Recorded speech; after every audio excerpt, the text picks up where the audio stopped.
ನಮಸ್ತೆ ವೀಕ್ಷಕರೇ, ಗುರುಭ್ಯೋ ನಮಃ. ಹರಿ ಓಂ. ನಾನು ನಿಮ್ಮ ವಿದ್ವಾನ್ ಸಂತೋಷರಾವ್ ಶಾಸ್ತ್ರಿ ಮಾತನಾಡ್ತಿರ್ತಕ್ಕಂಥದ್ದು. ಈ ಮೇಷರಾಶಿಯವರಿಗೆ ಪರ್ಟಿಕ್ಯುಲರ್ ಆಗಿ ಮೇಷರಾಶಿಯಲ್ಲಿ ಹುಟ್ಟಿರ್ತಕ್ಕಂಥ ವ್ಯಕ್ತಿಗಳು ಯಾವ ಒಂದು ಕಾಲಘಟ್ಟದಲ್ಲಿ ಸ್ವಂತ ನಿವೇಶನ ಮನೆ ಕಟ್ಟಿರುವಂತಕ್ಕಂಥ ಒಂದು ಯೋಗವನ್ನು ಪಡ್ಕೊಳ್ತಾರೆ ಅಂದ್ರೆ ಈ ವಯಸ್ಸಲ್ಲಿ ಇವರಿಗೆ ಮನೆ ಕಟ್ಟುವಂಥ ಒಂದು ಯೋಗ, ಆಸ್ತಿ ಖರೀದಿ ಮಾಡುವಂಥ ಒಂದು ಯೋಗ ಬರುತ್ತೆ ಅನ್ನೋದನ್ನು ತಿಳಿಸ್ಕೊಡ್ತಾರೆ. ಇವರಿಗೆ ಮೇಷರಾಶಿಯಲ್ಲಿ ಜನನಾಗಿರ್ತಕ್ಕಂಥವ್ರು ಸ್ವಲ್ಪ ತಾಳ್ಮೆ ಕಡಿಮೆ, ಚರರಾಶಿ ಆಗಿರೋದ್ರಿಂದ ತಾಳ್ಮೆ ಕಡಿಮೆ, ಕೋಪ ಹೆಚ್ಚಾಗಿರ್ತಕ್ಕಂಥದ್ದು. ಸೊ ಹಾಗಾಗಿ ಏನಾಗುತ್ತೆ, ಇವರಿಗೆ 28ನೇ ವಯಸ್ಸಲ್ಲಿ ಅಥವಾ ಒಂದು 32ನೇ ವಯಸ್ಸಲ್ಲಿ ಇವರು ಶ್ರಮಪಟ್ಟು ಕೆಲಸಗಳನ್ನು ಮಾಡ್ಕೊಳ್ಳೋದ್ರಿಂದ ಆ ಒಂದು ಕಾಲಘಟ್ಟದಲ್ಲಿ ಒಂದು ಆಸ್ತಿ ಖರೀದಿಯನ್ನು ಮಾಡ್ತಕ್ಕಂಥದ್ದು ಅಥವಾ ಒಂದು ಜಾಗವನ್ನು ಖರೀದಿ ಮಾಡ್ತಕ್ಕಂಥ ಯೋಗ ಬರುತ್ತೆ. ಅದೇ 36ನೇ ವಯಸ್ಸಿನಲ್ಲಿ ಇವರಿಗೆ ಆ ಜಾಗಗಳಲ್ಲಿ ಮನೆ ಕಟ್ಟುವಂತಹ ಯೋಗ, 36 ಆದ ನಂತರ 44 ಮತ್ತು 48ನೇ ವಯಸ್ಸಲ್ಲಿ ಮತ್ತೊಂದು ಆಸ್ತಿ ಖರೀದಿ ಮಾಡ್ತಕ್ಕಂಥದ್ದಾಗಿರ್ಬೋದು ಅಥವಾ ಆಸ್ತಿ ಬದಲು ಮಾಡ್ತಕ್ಕಂಥದ್ದಾಗಿರ್ಬೋದು ಯೋಗಗಳು ಪ್ರಾರಂಭ ಆಗ್ತಕ್ಕಂಥದ್ದು.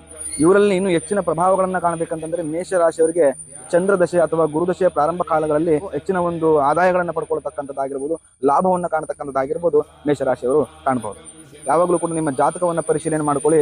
ಯಾವ ಗ್ರಹ ಸಂಚಾರದಲ್ಲಿ ಯಾವ ಒಂದು ಗೋಚಾರ ನಡೀತಾ ಇದೆ, ತದನಂತರ ದಶಾಭುಕ್ತಿಗಳು ಏನು ನಡೀತಾ ಇದೆ, ಇದೆಲ್ಲವನ್ನು ತಿಳ್ಕೊಂಡು ನಿಮ್ಮ ಜೀವನದ ಒಂದು ಅನುಭವಗಳನ್ನು ಮುಂಚಿತವಾಗಿ ತಿಳ್ಕೊಂಡು ಅದಕ್ಕೆ ಅನುಗುಣವಾಗಿ ಬದುಕನ್ನು ರೂಪಿಸ್ಕೊಳ್ತಕ್ಕಂಥ ಒಂದು ವ್ಯವಸ್ಥೆಗಳು ನೀವು ಕಲ್ಪಿಸ್ಕೊಳ್ಬಹುದು.